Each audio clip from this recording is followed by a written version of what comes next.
horror into a housewife.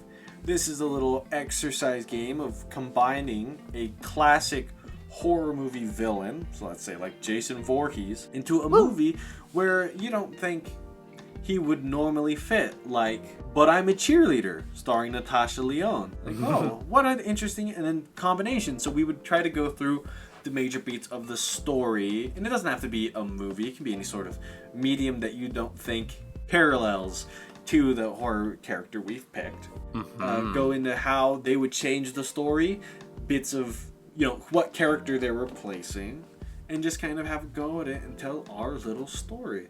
Gregory, would you like to start us out on this? I would love to. Today, for my horror, I'm picking the Xenomorph, and for my housewife, I'm picking the Cell Saga from Dragon Ball Z. Now, What? you might be thinking, those two are already super similar.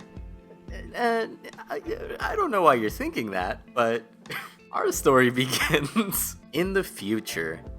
I believe everyone is dead, including Trunks and the androids. So Cell, wandering around, decides, maybe I can find a time machine if I go back to the Red Ribbon base.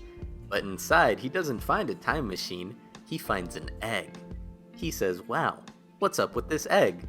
It splits open and boom, he gets a baby in his chest. Doesn't know it, of course. But once he gets into that time machine, oh boy does he find out. He tries to revert himself back into a pupa, but before he can, we get a Xenomorph baby. It's gonna pop out of his chest, kinda looking like him, very handsome of course. And it just spends a couple of years inside the tube until it's finally mature enough to pop itself open. It starts wandering around, but now, because it's a Xenomorph mixed with cells, it begins to contemplate the universe. It now has a level of intelligence and the ability to grow like it never had before, which is saying something because the Xenomorph, if you're familiar with its life cycle, becomes a giant, beautiful, organic killing machine. So, now with the ability to think, and also still pretty hungry and bloodthirsty, the Xenomorph Cell baby starts wandering around the town, sucking people up like it do. You know. But instead of emptying an entire town, this version starts to empty out all the philosophers in an attempt to also absorb their knowledge of the universe, which is very limited because they're human beings, but still. Xenocell is trying to improve itself. It is trying to attain perfection. So, now discovering android 17 and 18, correct? And then 16's like the outlier boy with the red mohawk. Exactly. Discovering these androids and knowing internally, if I absorb them, I will become perfect, Xenocell decides, alright, better follow that part of the plot. Seems important. Absorbs 17, becomes semi-perfect, and with it also gains a more profound sense of belonging. Tries to absorb 18, gets it punched out of its gut, but because this Xenomorph is also a Xenomorph and not just Mr. Cellman, who is Frieza, Goku, and I think Piccolo together, it's able to attain perfection just from the little sample platter of 18 that it got. So we're skipping ahead already now that it's gained perfection in at least Cell's sense of the word. The Xenocell decides, I'm going to hold a tournament where all the enlightened beings will come and we will discuss ethics. Can you tell I've been watching The Good Place? So, everyone shows up and they're like, we're ready to fight, Cell. And Cell goes, I am not Cell. I am Xenocell, the enlightened one. And they're all like, what? And Krillin's like, finally! So Krillin and Xenocell actually bond over their enlightenment because I believe Krillin, the 6 dots on his head represent that he is enlightened, although I might be making that up. But because they have now bonded, Cell decides we must become one, and Krillin's like, what? And he absorbs Krillin, and that just freaks everyone out. So now the story is getting really off track here.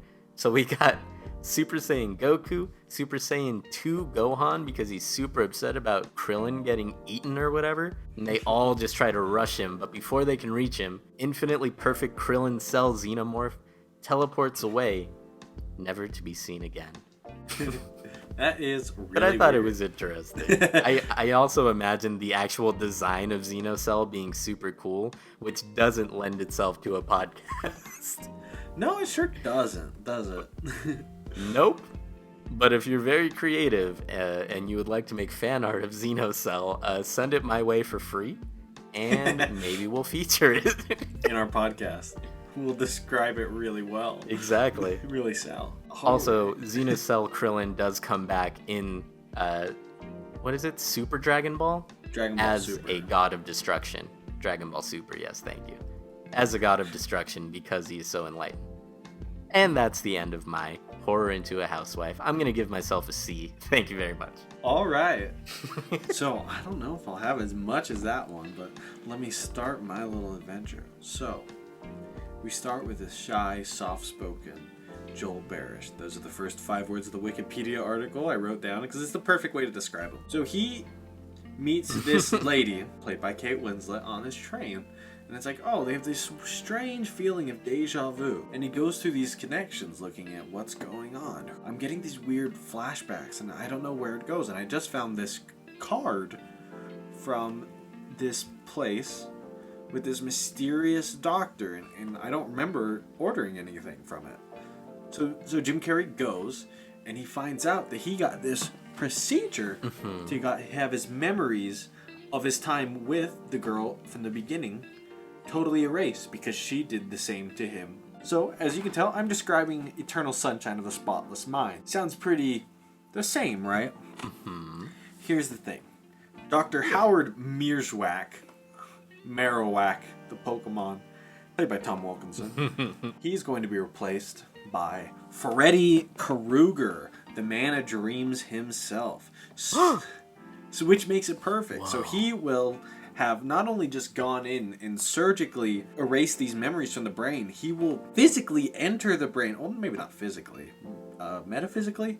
And he murders the dream. He murders the dates they go on. And so we live through these, from the film structure, we get these out-of-place flashbacks. So we see through, it's like 4 different mini horror movies of these crucial memories, all ending with Freddy killing them. And then a big climax is the memories that survive. So one of them is little baby Joel, which I love the effect that they did with a bunch of big furniture and shit.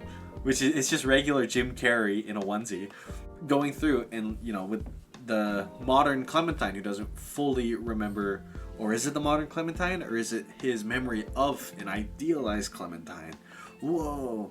And going and trying to fight him, and they become the Dream Warriors using their dream powers, which from Nightmare on Elm Street 3, arguably the best one. I like 2 a lot as well, though. We also get the 3 goons, which I think is a first for Freddy Krueger. I don't remember him having too many goons, but this is Elijah Woods, the creepy guy, Mark Ruffalo, the assistant, and of course Cameron Diaz, who the doctor has an affair with and erases her memory, even though she stays working there, which is spoiler alert, a big old plot point, kind of unravels the whole thing and helps. So they those 3, well, not really Woods too much, but the last 2 kind of indirectly help out Carrey and Winslet becoming these dream warriors and fighting back and from Freddy and ripping all the memories from his gross Robert Englund guts and restoring all their memories, and still finding out that they're still the same people, they're still flawed, they're still not going to get along all the time, but they're willing to give it one more shot, and true love persists, even if it doesn't work out in the end. That was beautiful, Nick. One of my favorite movies of all time. And Eternal Sunshine. Whoa! Just kidding. I love Eternal Sunshine. Elijah Wood would definitely be. Love him, villain. Like when he steals that Except ring in and Swiss Army Man, which he was not in. That's Danny. That's Danny Rad's. You were almost there. He was also a villain in Sin City. It was creepy too. I believe he was Kevin. Which is a great name for a Kevin. serial We need to killer. talk about Kevin. Need to see that movie still. It's really good. It says Lynn Ramsey, right? God, what a director. Unparalleled, I think. Also did You Were Never Really Here. I still need to see that, but that one's very attainable as it is on Netflix. Yeah, that one is very easy to watch, and it's so good. I highly recommend that.